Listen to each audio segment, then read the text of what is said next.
ابتدا حسین ہے، ہر انتہا حسین ہے، کبریا نہیں دلیل۔ قائم ٹی وی کینیڈا کی منفرد پیشکش پروگرام معرفت اہل بیت کے فرسٹ ایپیسوڈ کے ساتھ میں ذاکرہ شیر زہرا آبدی آپ کی خدمت میں حاضر ہوں۔ جیسے کہ آپ تمام ناظرین جانتے ہیں کہ جشن بہارہ، جشن انوار شعبان کا آغاز ہو چکا ہے اور ہم آمد جناب زینب سلام اللہ علیہ منا چکے ہیں۔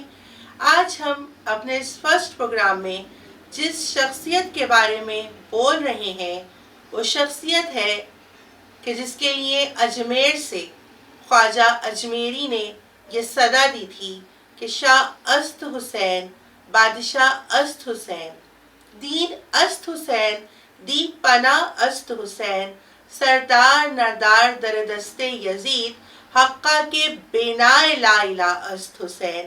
تو اس بنائے لا الہ کی آمد کی مبارکباد میں پیش کرتی ہوں خانوادہ جناب فاطمہ زہرا کو، خانوادہ اہل بیت کو اور آپ تمام مومنین کو۔ امام حسین علیہ السلام کی آمد کی مبارکباد پیش کرتی ہوں۔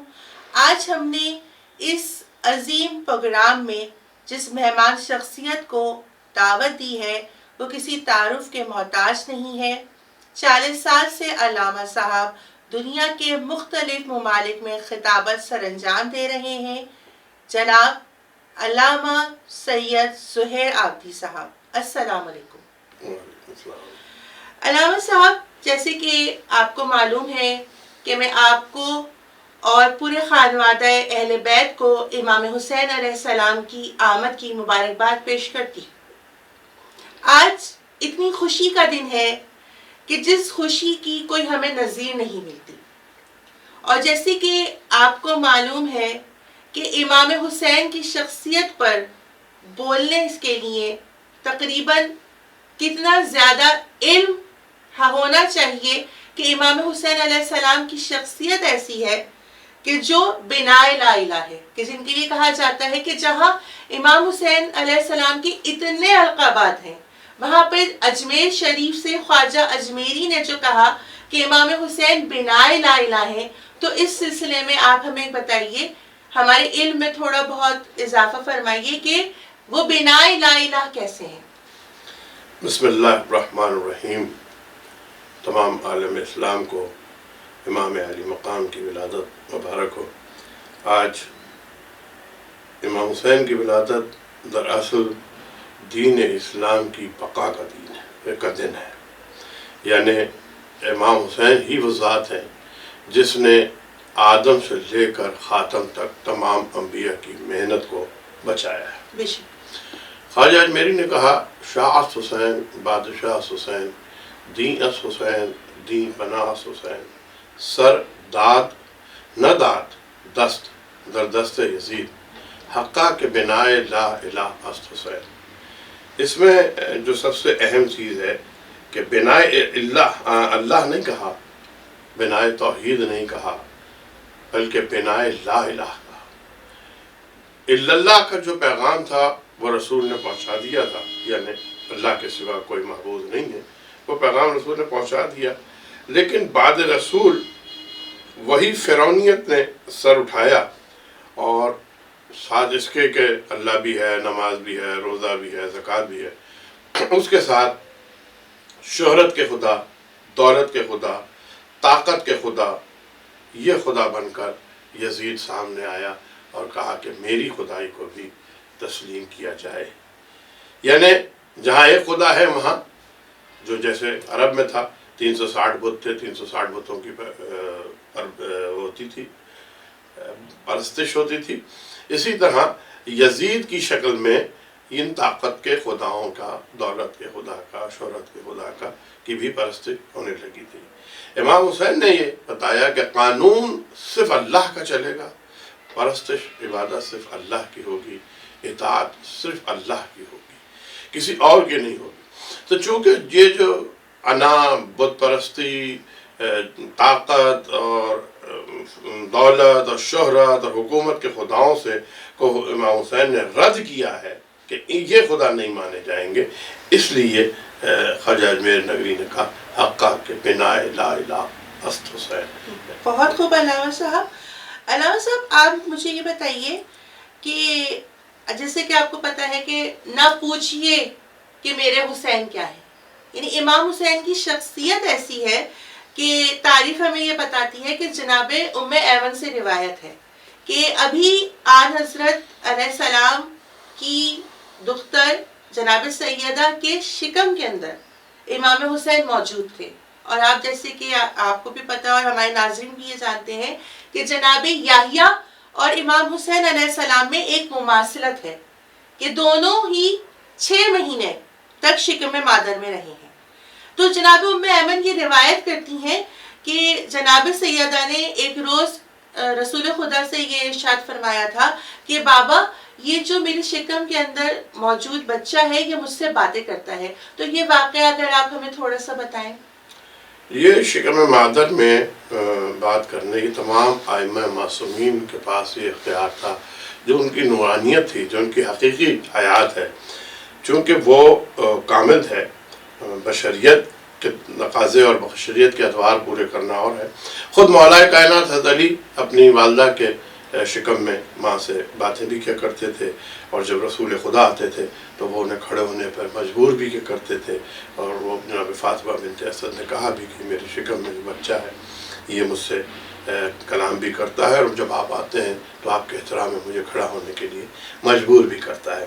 اور اس کے لیے ایک مختلف روایت ہے، وہ کبھی حضرت علی کے موقع پر بیان کریں گے کہ جب پہلا مہینہ تھا تو آسمان سے کیا ندا آئی، اور دوسرا مہینہ تھا تو کیا ندا آئی، اور تیسرا مہینہ، تو اس طرح سے تو بشریت کے جو تقاضے ہیں وہ چونکہ وہ بھی پورے کرنے ہوتے ہیں، اس لیے بطن مادر میں امام حسین آئے، لیکن ان کی جو نورانی حیات تھی وہ کامل تھی، تو اس نورانی حیات کے وسیلے سے وہ اپنی ماں سے باتیں کیا کرتے تھے۔ اچھا علامہ صاحب آپ ہمیں یہ بتائیے کہ ایک مرتبہ جب آمد ہو گئی امام حسین علیہ السلام کی، اور بحکم پروردگار عالم جناب جبریل کی قیادت میں کئی ارب کئی لاکھ فرشتے آسمانی مخلوق جناب رسول خدا کا مبارکباد دینے کے لیے آ رہے تھے، تو اس مبارکباد کے ساتھ جو ایک خوبصورت ترین واقعہ ہے جو فطرس کا واقعہ ہے، اگر آپ تھوڑا سا ہمارے ناظرین کے لیے وہ بیان کریں۔ فطرس ایک فرشتہ ہے، اور یہ 3 فرشتے ہیں، اچھا، ایک اکیلا فرشتہ نہیں، یہ 3 فرشتے ہیں، اور ان 3 فرشتوں کے متعلق یہ کہا جاتا ہے کہ فطرس کو اللہ نے یہ کہا کہ بھائی تو اس کے دل میں یہ خیال آیا کہ یہ کائنات کہاں تک ہے، کیا ہے اللہ کی، تو اللہ نے اس کو قوت پرواز دی کہ اڑ، تو اڑا، اور عرصہ دراز تک اڑتا رہا، لیکن ظاہر کائنات کے سرے تک نہ پہنچ سکا۔ تو اسے یہ خیال آیا کہ میرے جیسا کون ہوگا جسے اللہ نے اتنی قوت پرواز دی اور جو اتنی بلندی تک گیا۔ یہ خیال تکبر کی اس میں شمار ہوتا ہے مرتبے کے اعتبار سے، شاید کسی کم مرتبے والے کے لیے نہ ہو، لیکن ملک کے لیے یہ ہوگا۔ اللہ نے اسے اس کی سزا یہ دی کہ اس کے پر نوچ دی اور اسے ایک ویرانے میں بھیج دیا۔ جبرائیل جب آ رہے تھے تو اب آپ یہ دیکھیں کہ امام حسین کی ولادت مدینے میں ہوئی ہے، تو جبرائیل آ رہے ہیں آسمان سے، تو آسمان سے آ رہے ہیں تو اوپر سے نیچے آنا چاہیے سیدھے، وہاں سے ظاہر ملک ہیں، کوئی گاڑی سے یا اس سے تو نہیں آ رہا، لیکن جبرائیل آئے ہیں ادھر سے جہاں یہ فطرس جو ہے وہ سزا اپنی کاٹ رہا تھا۔ شاید خود پروردگار حسین کی عظمت کو ظاہر کرنا چاہتا تھا کہ پتہ چلے کہ حسین کا مرتبہ کیا ہے، حسین کا مقام کیا ہے۔ چنانچہ وہ جب ادھر سے گزرے تو فوج در فوج ملک کی دیکھ کر فطرس نے پوچھا کہ جبرائیل کیا قیامت آ گئی جو اتنے ملائک زمین پر اتر رہے ہیں؟ کہا نہیں، قیامت تو نہیں آئی، آج آخری نبی کے گھر ایک بیٹا پیدا ہوا ہے جس کا نام حسین ہے۔ تو فطرس نے کہا کہ جبرائیل مجھے بھی اٹھا کے لے چلو تاکہ میں اس خوشی کے موقع پر ان سے دعا کرواؤں اور شاید میری سزا جو ہے وہ معاف ہو جائے۔ جبرائیل اٹھا کے اسے لے کر آئے، اور جب مبارکباد دی رسول کو تو رسول سے پیش کیا کہ یا رسول اللہ یہ فطرس ہے اور اس کی یہ سزا ہے، تو یہ آپ کی آج خوشی کے موقع پر آیا ہے، اور یہ بادشاہوں کا طریقہ کار رہا ہوتا ہے کہ جب خوشی کا موقع ہوتا ہے تو وہ خزانے کے منہ کھول دیتے ہیں. تو یہ تو رحمت للعالمین ہے، عالمین کے لیے رحمت ہے. تو ظاہر آج حسین جیسا بیٹا پیدا ہوا ہے جو کائنات میں دین کے استحکام کا اور دین کی بقا کا سبب بنے گا. تو جب فطرس نے کہا کہ میرے لیے معافی کہ کوئی راستہ ہو سکتا ہے، تو سرکار نے کہا کہ فطرس امام حسین کے جھولے سے اپنے آپ کو مس کر لو. امام حسین سے نہیں، امام حسین کے جھولے سے مس کر. اچھا. تو فطرس نے اپنے آپ کو امام حسین کے جھولے سے مس کیا. تو حسین کے صدقے سے، حسین کی اس خوشی کے موقع پر ولادت کی، پروردگار عالم نے اس کی غلطی کو معاف کیا اور اس کے پر اس کو عطا کیے. کمال دیکھیے کہ جب وہ اڑا تھا اور اس کے ذہن میں یہ خیال آیا تھا مم مسلی، میری مثال کون ہو سکتا ہے، میرے جیسا کون ہو سکتا ہے. جب اس کو پر ملے ہیں تو پھر یہی جملہ کہتے ہوئے وہ اڑا، مم مسلی، میرے جیسا کون ہو سکتا ہے، میں حسین ابن علی کا آزاد کردہ ہوں. تو جہاں نسبت آ گئی امام حسین سے یا اہل بیت سے، تو اہل بیت کی نسبت فخر کرنے کو پروردگار نے تکبر نہیں شمار کیا، اپنی ذات نے اپنی استطاعت میں فخر کرنے کو تکبر استعمال کیا ہے.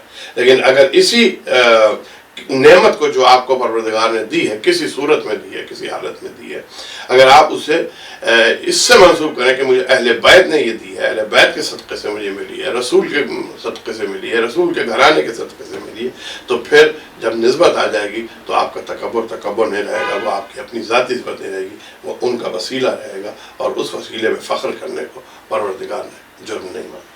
اچھا علامہ صاحب، ہمیں آپ یہ بتائیے کہ رسول اللہ کا ایک بہت مشہور زمانہ فرمان ہے جس میں انہوں نے یہ فرمایا کہ حسین و منی وانا من الحسین. تو اس کی اگر آپ تھوڑی سی تفسیر ہمارے ناظرین کے لیے بیان کر سکیں. یہ جو قول ہے اس کے دو معنی ہیں، حسین و منی وانا من حسین. لوگ ایک قول کی طرف تو گئے ہیں، اس کی تشریحات کی ہیں، وضاحتیں کی ہیں، دوسرے قول کی طرف نہیں جاتے. حسین و منی، من، یہ من جو ہے عربی کا لفظ ہے اور اس کی کئی قسم ہیں. اس میں دو اقسام میں آپ کے سامنے سے بیان کروں گا اور دونوں کے حوالے سے تشریح کروں گا. ایک من کہلاتا ہے من تبعیضی، کسی چیز سے، کسی کا حصہ، کسی کا جز، کسی سے. اور ایک کہلاتا ہے من بدل. من بدل قرآن میں آیتیں بھی ہیں کہ تم نے دنیا کو آخرت سے بدل دیا، من آخرت کو دنیا سے بدل دیا، اچھی کو برے سے بدل دیا، یہ من کہلاتا ہے. تو جہاں من تبعیضی ہے وہاں تو یہ مراد ہے کہ حسین چونکہ میرا نواسا ہے، مجھ سے ہے، میری اولاد ہے، میرا بیٹا ہے. اور جہاں یہ ہے کہ حسین مجھ سے میں ہوں، وہاں یہ مراد ہے کہ حسین ہی کی وجہ سے میرے دین کی بقا ہے، اذانوں میں نام ہے، توحید کا کلمہ ہے، رسالت کا کلمہ ہے، احکام الہی ہیں، یہ حسین کی وجہ سے ہیں. تو کربلا تک حسین رسول سے تھے، کربلا کے بعد سے رسول حسین سے ہیں. یہ تو ہو گیا من تبعیضی. من بدل یعنی اس کی جگہ یہ. تو اس کے معنی یہ ہے کہ رسول نے یہ فرمایا کہ جب تک میں ہوں میرے بعد میرا بدل حسین ہے. یعنی اگر تم میرے بعد یہ چاہتے ہو کہ استفادہ کرو ان چیزوں سے، ان نعمتوں سے جو مجھ سے تم استفادہ کرتے رہے ہو، تو حسین جو ہے وہ میرا بدل ہے. تو کل اگر کربلا میں یہ حسین آئے تو یہ سوچ لینا کہ یہ حسین نہیں آ رہا، یہ رسول آ رہے ہیں. یہ بدل ہے حسین رسول کا، میں نے بدل کی طرح. بہت خوب علامہ صاحب. علامہ صاحب آپ ہمیں یہ بتائیے کہ ایک سوال جو میرے ذہن میں آتا ہے کہ امام حسین جو ہے کربلا میں یزید اور پوری یزیدیت کے ساتھ ٹکرا گئے، اور یزید کی جو باتیں تھیں، یزید جیسا تھا، یزید جو چاہتا تھا، وہ تمام برائیاں اس وقت معاشرے میں عام ہیں. تو پھر ہم یہ کس طرح سے کہتے ہیں کہ حسین جیت گئے؟ تو ذرا سے ہمارے ناظرین کو آپ یہ بتائیے کہ امام حسین کس معنی میں جیتے ہیں؟ دیکھیے سن 60 ہجری اور آج ہے 1445 ہجری، گویا 1380 سال کربلا کو گزر گئے. جس وقت یزید تخت پر بیٹھا تھا اس وقت یزید کی حاکمیت کیا تھی؟ ذرا پہلے تو اس کا اندازہ کیجئے کہ حکومت کہاں تھی. مکہ، مدینہ، شام، عراق، ایران، مصر، افریقہ اور سندھ کے بھی کچھ علاقے، اور یہ بخارا، سمرقند، یہ بھی. تو یہ جتنے میں نے آپ کے سامنے نام لیے، ان تمام علاقوں کے یہ سب آج کل ایک ملک ہے. جی. عراق ایک ملک ہے، ایران ایک ملک ہے، مصر ایک ملک ہے، شام ایک ملک ہے، پاکستان ایک ملک ہے، افریقہ کا یہ یوگنڈا آپ کا جو ہے ایک ملک ہے. یہ سب ملک، سمرقند، بخارا، اتنے علاقوں میں یزید کی حکومت تھی، حاکمیت تھی. اور جو تصور تھا وہ یہ تصور تھا کہ یزید وارث رسول ہے، جانشین رسول ہے، اور رسول کا جو کچھ یہ کر رہا ہے وہ وہی ہے جو رسول چاہتے تھے. گویا رسول کے ہر برے عمل پر رسالت کی مہر لگا کے پیش کیا جا رہا تھا. اگر حسین نہ ہوتے تو وہ سب کچھ جو یزید نے برا کیا، غلط کیا، جس کی تفصیل ہے موجود کتابوں میں، وہ سب اسلام بن جاتا. حسین کی شہادت کا فائدہ یہ ہوا کہ وہ یزید جو امیر المومنین، خلیفۃ المسلمین، وارث رسول، جانشین رسول کہلایا جا رہا تھا، خود مدینے کے لوگوں نے بیعت کی، اصحاب رسول نے یزید کی بیعت کی، مکے کے لوگوں نے بیعت کی، یہ سب اصحاب رسول سے وارث رسول مان رہے تھے. وہ یزید دنیا کے لیے ایک گالی بن گیا، نہ صرف مسلمانوں کے لیے، غیر مسلموں کے لیے بھی یزید ایک لفظ گالی بن گیا. اور 1400 سال سے آج تک اذانوں میں محمد رسول اللہ کا جو نام ہے وہ حسین کی اس قربانی کا نتیجہ ہے. بہت شکریہ علامہ صاحب. ناظرین، ہم اپنے پروگرام معرفت اہل بیت کو اجازت چاہتے ہیں. اگلے ایپیسوڈ پر پھر حاضر ہوں گے. اللہ نگہبان. ابتدا حسین ہے، ہر انتہا حسین ہے، کبریا نہیں دلیل کبریا حسین ہے.